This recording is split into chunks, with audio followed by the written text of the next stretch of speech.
transitioning into election coverage while we wait to hear more, hopefully optimistic news about Senator Ted Kennedy, who was diagnosed today with a malignant brain tumor. In the meantime, a prominent female Democrat is joining the ranks of women who seem to believe something sexist is going on in Obama's campaign. We had a group of Clinton supporters on Studio B yesterday. A spokesperson for this group of women said that that group will not be voting for Obama if he's the Democratic nominee. And Geraldine Ferraro, the former congresswoman and one-time vice presidential candidate herself, the latest to claim Hillary Clinton is getting railroaded because of her gender. Back with us once again is Geraldine Ferraro. You say the campaign is sexist. Can you cite examples? Well, yeah. I mean, I think, all the surrogates that they had out there from the black journalists, have you read Bob Herbert recently in the past 6 months? There wasn't one column that had anything decent to say about Hillary. Well, that's more media, though. Is that the campaign? Well, yeah. Well, if you have conference calls with these people every week, and you give them your message, and they put your message in the paper, that to me is campaign. But I'll go further than that. When and by the way, this is not an issue any longer in this campaign. I've been speaking about sexist behavior in this campaign since December. From the beginning. This is not brand new.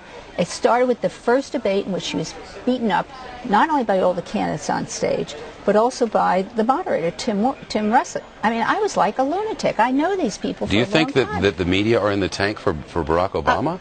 I think they've been there for about 6 months. All the media? Why? Fox. I have to tell you, I beat up on Sean Hannity because every week he had a thing during the week, on that Sunday Hannity's America, beating up on Hillary. And I said, well, you cut it out. And he kept on saying, well, you know how I feel. But at least he's honest. He feels it was not sexist. He just doesn't like Hillary Clinton under any circumstances. Well, that's not a new information. Yeah, that's a different thing. To me, where it ends up, and especially out of the Obama campaign, from God, I almost did it, Barack Obama himself, comes this comment. For instance, when she had said there were guns in upon landing. No, not that so much. And I actually was in Bosnia like a week later, and I'll tell you, there was rifle fire, sniper fire. But this was in Philadelphia when she said when she was a child she learned to shoot a gun. And he said, it was so annoying. He walked up and down like a comedian on stage with an arrogance you wouldn't believe and says, who does she think she is, Annie Oakley? What a negative, disrupting, belittling comment. You see that simply as sexist? Well, tell me, if it were a man who had said, I grew up with rifles or guns, would you have said something like that? Would you have compared him to John Wayne? I kind of doubt it. The thing about it is, these all seem like little things. Put them all together and realize what the impact has been on this campaign. And my concern is not so much that he's going to continue. If she's out of the race, there's no more sexism coming out of this campaign. It's an oh-hum, it's over. Well, oh-hum, it's not over.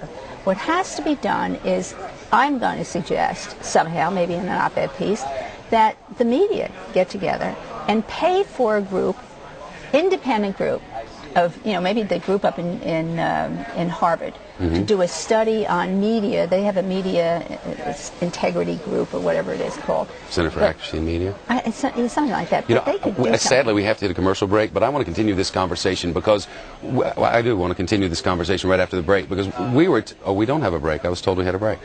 We had a group of women, a representative for a group of women on with us yesterday.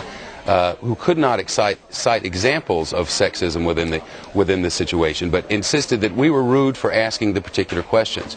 As a journalist, I'll tell you that it's difficult to know where the new lines are in a new world where we're dealing with accusations of sexism and accusations of racism, and doesn't that leave so many of it just on pins and needles? And maybe that's the reason some have believed that the media are in the tank for Obama. I think, for instance, and Tim Russert was pulled out for this thing. When Tim Russert came into the campaign and he went after Hillary in the debate, he had done that also when she ran for the Senate here in New York, and we complained about it then. He kind of almost was up on the stage helping her opponent. Not necessary. He's not a candidate. He's a moderator. There are ways that you ask a question where you can get a response from me or a reaction from me that's, if you're not a supporter of mine. If you are a supporter of mine, you can ask it in a very different way. That's why I'm suggesting that they set up an independent group to take a look at this stuff, to see what was done by the various media people as a general thing on how she was treated.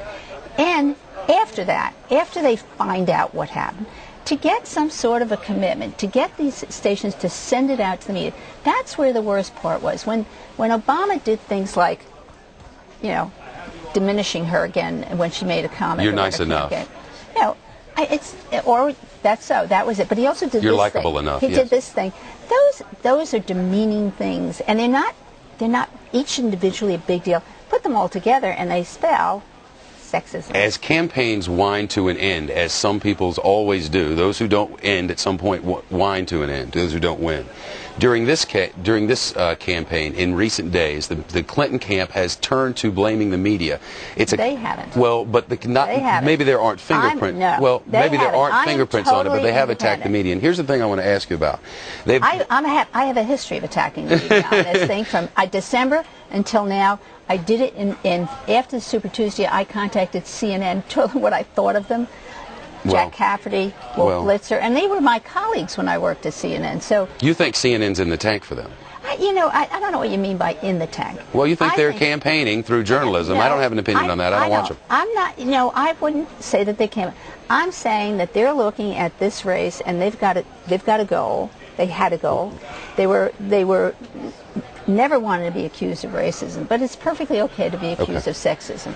That's a problem. Here's the thing, and I have to go after this, but in the late going in this campaign, the Clintons the Clinton camp has seemed to complain because we are reporting the facts of the numbers. She has a serious math problem here, and everyone's aware of it. I don't know anything about that. Okay. I really don't. So, I mean, my sense is, what do I want out of this? I want the next woman candidate to be able to run and not be faced with the same type of approach by the media and by the candidates who are her opponents.